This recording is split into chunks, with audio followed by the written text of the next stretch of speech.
kedua ke bentar, Pak Ahmad ya, sabar. Ya betul. Biar nggak jauh. Bismillahirrahmanirrahim. Assalamualaikum warahmatullahi wabarakatuh.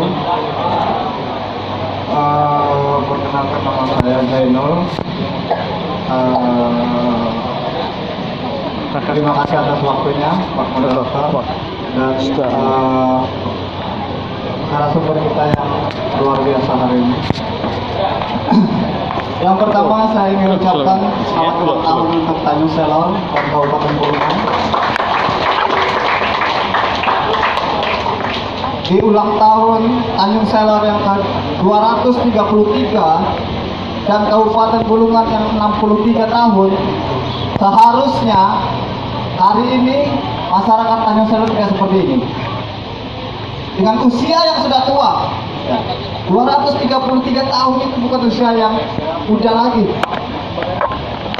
Banyak daerah-daerah lain yang usianya mungkin lebih muda, tapi lebih mampu berkembang. Kenapa Tanjung Selor tidak bisa? Kan itu menjadi pertanyaan. Kabupaten Bulungan pun sama. Hari ini sudah 63 tahun. Tidak ada yang berubah. Ini menjadi pertanyaan kita hari ini. Kenapa seperti itu? Jadi kalau saya perhatikan, kenapa Tanjung Selor, Kabupaten Bulungan, Kalimantan Utara seperti ini? Karena tidak ada kehadiran pemerintah di dalam masyarakat. Tidak ada hadirnya pemerintah di dalam masyarakat. Itu permasalahannya. Apa yang terjadi di Haruyan, Kalimantan Tengah, apa yang terjadi di Rempang, itu karena tidak ada hadirnya pemerintah.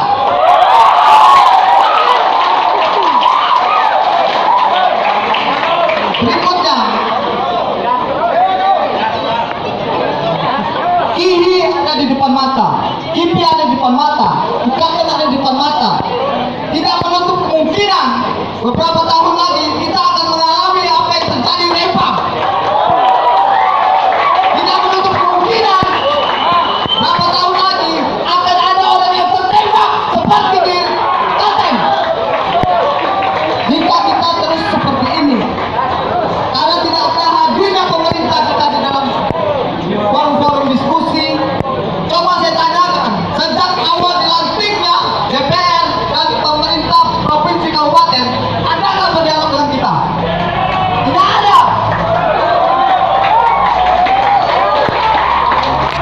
Itu permasalahannya. Yang hadir malah dari KTP kalau bertanya. Benar tidak? Karena pemimpin kita bukan saja pemimpin kita yang hari ini, sejak yang sebelum-sebelumnya tidak memiliki konsep, maka seperti apa yang disampaikan oleh Bang Birin tadi, tidak memiliki visi-misi ke depan. Kata ini mau dibawa kemana? Nah jadi itu ketidakhadiran. Jadi saya perhatikan peran dari DPR itu bagian adalah pengawasan terkait kebijakan. Tidak ada hadir juga hari ini. Jadi saya katakan DPR kabupaten dan provinsi Kalimantan Utara tidak berguna selama ini. Tidak berguna. Semestinya DPR itu mampu mengawal aspirasi-aspirasi masyarakat itu bisa disaksikan di media sosial hari ini. Mereka mampu harusnya menangkap itu sebagai aspirasi. Nah, kemudian jika kita perhatian, harapan kita adalah pada pemuda-pemuda kita hari ini. Sepakat dengan apa yang disampaikan oleh Bang Jimmy Nasrun terkait harapan terkait pendidikan. Saya sepakat. Jika kita perhatikan hari ini, pendidikan itu bagian dari untuk meningkatkan perubahan. Seperti itu. Kita melihat beberapa waktu yang lalu bagaimana kebijakan PBBP kalau tidak salah terkait beasiswa itu kemana? Ya kan? Ke kampus, mohon maaf saya ucapkan, itu saya kritisi. Mengapa? Karena itu saya rasa kebijakan bagian yang kurang tepat. Mengapa pendidikan itu diarahkan ke kampus yang, mohon maaf, akreditasinya kurang? Kenapa tidak di UI? Dan kenapa tidak ke UGM? Kenapa tidak ke kampus besar? Nah, kita fokus pemerintah hari ini tidak mampu mencermati itu sebagai bagian dari upaya untuk meningkatkan Kalimantan Utara lebih baik. Jika saya perhatikan, saya amati beberapa tahun yang lalu saya pernah tuliskan terkait bahwasanya bisa jadi kemiskinan kita ini sengaja diciptakan. Mengapa sengaja diciptakan? Agar tenaga kerja itu murah, agar kita tidak mampu, sehingga kita tenaga kerja dibayar 1 juta, oh selesai, oke, karena tidak ada lapangan pekerjaan. Jadi itu sengaja diciptakan. Itu dalam rangka dalam rangka untuk bisa mengakomodir semua desa-desa yang belum terlalu listrik dan termasuk proyek strategis yang ada di Karangturi. Nah, itu Pak, jadi itu sudah dalam pembahasan itu akan lewat.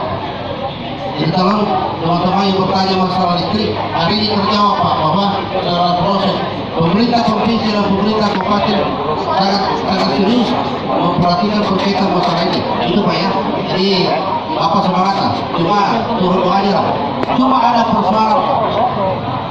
persoalan yang saya hadapi saat ini ketika proyek itu mulai berjalan tentang SUTT itu Pak. Itu kita selalu dihadapkan oleh persoalan sengketa lahan Pak. Ada permasalahan sudah dibayar untuk berapa tahun itu Pak, ya cuma 4x4 itu ditarik kembali, muncul masalah. Ini karena kita ini masalah kita belum siap untuk menerima perubahan yang luar biasa di kita.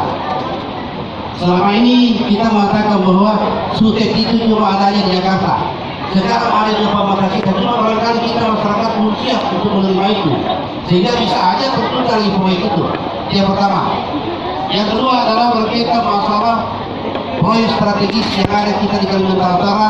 Kalau saya lihat memang sungguh berlebihan Pak. Pertama, daunnya PLTA di Lompeso itu jauh sukunya berkembang dibandingkan dengan PLTA di Mentara. Tapi apa yang terjadi sekarang Pak? Justru di Mentara yang sudah selesai, kita di pos belum dimulai apa-apa. Jadi maksud saya begini barangkali, kita ada kesan bahwa hanya sekedar mengejar proyek saja, akan tetapi tujuan akhirnya itu tidak tepat sasaran Pak. Maksud saya begini, kalau memang di Mentara kita fokus sementara, di hulu kita bisa dulu lah. Itu jadi itu yang menjadi masukan saya. Kemudian yang kedua, ketiga, berkaitan masalah politik Pak. Kita sekarang ini kenapa kita di Kalimantan Utara seperti ini tidak seperti di daerah lain? Contohnya saja di Sulawesi Pak. Di Sulawesi Selatan Pak. Sulawesi Selatan itu tidak sumber daya alamnya Pak. Yang ada cuma sumber daya manusianya. Dan kenapa? Orang Sulawesi Selatan bertumpul di Jakarta Pak, memperjuangkan daerahnya. Kita mana ada Pak? Jadi sekarang ini kalau kita bertanya apa harapan masyarakat Utara, harapan kita adalah bahwa kita menempatkan orang kita di Jakarta yang punya pemimpin untuk memperjuangkan kita. Dan sesuai dengan itu. Mudah-mudahan nanti pagi ini atau pasti beri saja bisa menjadi calon di Jakarta Pak. Karena kebijakan publik mustahil akan tercipta apabila tidak ada dukungan politik Pak. Ini kita di Jakarta Pak. Ya, di Sulawesi Pak, infrastruktur jalan petani aja, jalan tersumur aja Pak, sudah aspal Pak. Kita di sini, lihat aja Pak. Lihat, kenapa? Tidak ada kita orang kita Jakarta Pak. Ada juga orangnya di sana, datang ke sana tidur aja Pak. Ya, dosa kita menyebut nama, nanti melanggar kode etik jurnalistik. Ya, tapi nanti kita lihat, mereka itu tahun depan kita akan memilih. Tolong hati-hati kita bicara seperti ini. Yang punya pemimpin alhamdulillah pada malam hari ini tidak ada fasilitas hati. Ada Pak Jimmy. Ya. Kalau 2 orang ke sana ya, kita lebih kita ada harapan kita untuk masyarakat utara. Kemudian berikutnya berkaitan masalah perkawinan ini, itu perlu kita tangkap Pak, aspirasi dari daerah ya. Terus terang Pak, yang menyebabkan sekarang terjadinya kita di Kabupaten Bulungan ini stunting, itu salah satu penyebab adalah karena perkawinan ini Pak. rata-rata di Kabupaten Bulungan di bawah 20% Pak yang stunting. Kalau di Kecamatan Sakata 36% Pak. Kalau saya melihatnya, persoalannya adalah bukan karena tidak mampu Pak. Orang Sakata itu kayak apa ya, apalagi ada emas di sana Pak, kalau bukan emas ilegal. Banyak emas di sana Pak. Emas Jawa juga banyak. Jadi bukan persoalan miskin atau tidak mampu. Persoalannya adalah karena masalah latar belakang pendidikan. Makanya saya sependapat dengan Pak Jimmy. Kalau bisa anggaran untuk pendidikan itu di atas 20%. Ada yang namanya diskresi Pak. Tidak harus kita terpaku dengan Jakarta. Kalau memang dimungkinkan kita di atas 20%, kenapa tidak? Nah, itu memang persoalannya harus yang ada yang membawa kita Pak. Kalau macam saya itu macam apa ada aja Pak. Jadi murah. Nah itu. Jadi itu barangkali yang dapat kami sampaikan. Mohon maaf apabila dalam proses ada hal yang berkaitan. Lagi kami mohon maaf. Sekian, assalamualaikum warahmatullahi wabarakatuh. Tidak terus untuk Camat Sakata. Tidak punya orang tuanya. Kanan, Ketua Taruna Kabupaten Bulungan. Misioner 6. Assalamualaikum warahmatullahi wabarakatuh. Selamat malam dan salam sejahtera bagi kita semua. Salam. Yang saya hormati narasumber hadirin dan ini. Yang mungkin saya mengajak kita mengapresiasi KWT. Jarang-jarang sekali ada dalam saat ini yang itu bagaimana harapan Kaltara ke depan. Gitu ya. Pemerintah pun seperti yang disampaikan Bung Deno tidak akan berani melakukan hal ini. Gitu. Nah, karena apa? Paling program mereka terkait BIMTEK dan BIMTEK. Gitu. Mungkin sederhana saja yang ingin saya tanyakan terkait masalah yang disampaikan Pak Jimmy tadi, masalah pangan dan energi. Nah, mungkin untuk pertanyaannya, menurut narasumber, sejauh mana keseriusan pemerintah terhadap kebijakan strategis untuk menangani masalah pangan? Karena kebutuhan pangan kita Pak semakin meningkat, kemudian petani kita juga semakin sedikit karena kelangkaan pupuk dan mahalnya pupuk tersebut. Kemudian yang kedua terkait migas, mungkin nanti pada Pak Sabirin Sanong, potensi migas kita punya bumi dan migas kita sangat luar biasa Pak. Namun efek kembali terhadap dana bagi hasil atau PAD kita entah sejauh ini berkontribusi berapa persen, itu juga belum ada informasi lebih lanjut. Bahkan kita sudah ada PT Migas Kaltara Jaya yang menaungi sebenarnya yang bisa bekerja sama dengan PT Migas itu. Namun sampai saat ini belum ada berita ataupun press release terkait hasil-hasil PAD yang didapatkan oleh Provinsi Kalimantan Utara. Mungkin sekian dari saya. Terima kasih. Mohon maaf apabila ada kesalahan. Wassalamualaikum warahmatullahi wabarakatuh.